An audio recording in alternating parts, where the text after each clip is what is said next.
ছক্কা পড়ে গেছে। আমি প্রথম খেলতে গেলে ছক্কা পড়বে, জ্ঞান দিয়ে খাতায়। না না, ঘুমাবো না আমি এখন, রাত্রি 1টার সময় ঘুমাবো। 1টা কি করছে রাজি? ঘুমাবি? বাবার কথা কিছু বলবা তুমি? না বলো।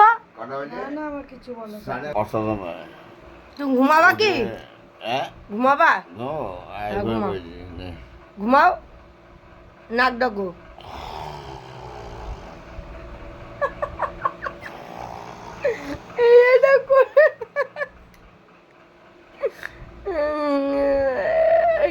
কিছু বলবা তুমি?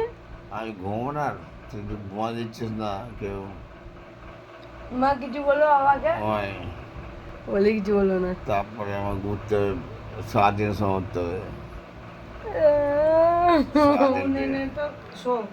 আর কোথাও ঘুরে তুমি বাবাকে কিছু বলো। বাবার ঘুম পেয়েছে, বুঝতে পারছি। এটা আবার কি?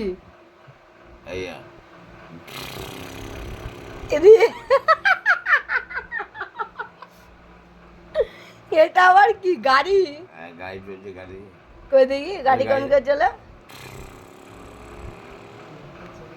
ওই গাড়ি দিকে এখন দিঘা ঘুরে আছি আমি। হ্যাঁ, দিঘা ঘুরে আছি, কোথায় আছি জানি না আমি। দীঘায় পড়ে আছো এখনো? হ্যাঁ। তুমি যাবা নাকি সমুদ্রে? হ্যাঁ যাবো তো, টাইমেও যাবো। যাবা না? হ্যাঁ, কাল ভোরবেলা চলে যাবো। কাল ভোরবেলা? এখনই বলে কি আমি কোথায় পড়ে আছি জানি না। না, জলে যাবো। আসলে কি বলতো, আমার বাবা সেই ভোরবেলায় ওঠে, আর ঘুমালে পরে কথা বললে পরে উল্টো পাল্টা বকে আমার বাবার। আমার বাবার মতন ভোরবেলা ওঠা কারোরই ক্ষমতা নেই, যতই খাটো না। দোকানে বসে প্লাস গাড়ি চালায়, কারোরই ক্ষমতা নেই আমার বাবার মতন খাটার। আমরা যেদিন দীঘার থেকে আসলাম, আমরা মানে পেটে ব্যথায় সবাই শুয়ে গেলাম, ঠিক আছে, কিন্তু আমার বাবা দোকান খুলেছে প্লাস আবার গাড়ি চালিয়েছে। মানে বাবার, সত্যি কথা বলতে গেলে বাবার মতন এটা কারোরই ক্ষমতা নেই।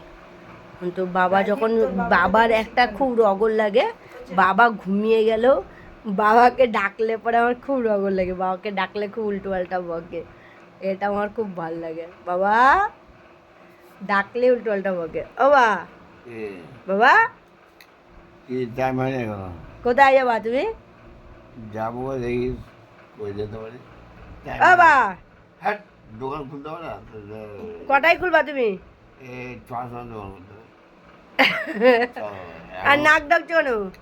এখন খুলবো নাকি দোকান? দেখছো কেমন? আর আমার মা ভাত করছে সাইড দিয়ে, বলছে ঘুমাবো, তোর বাবার কথা শুনিস না।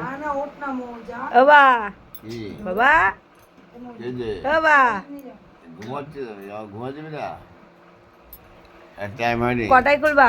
ঘুমাতে দে না।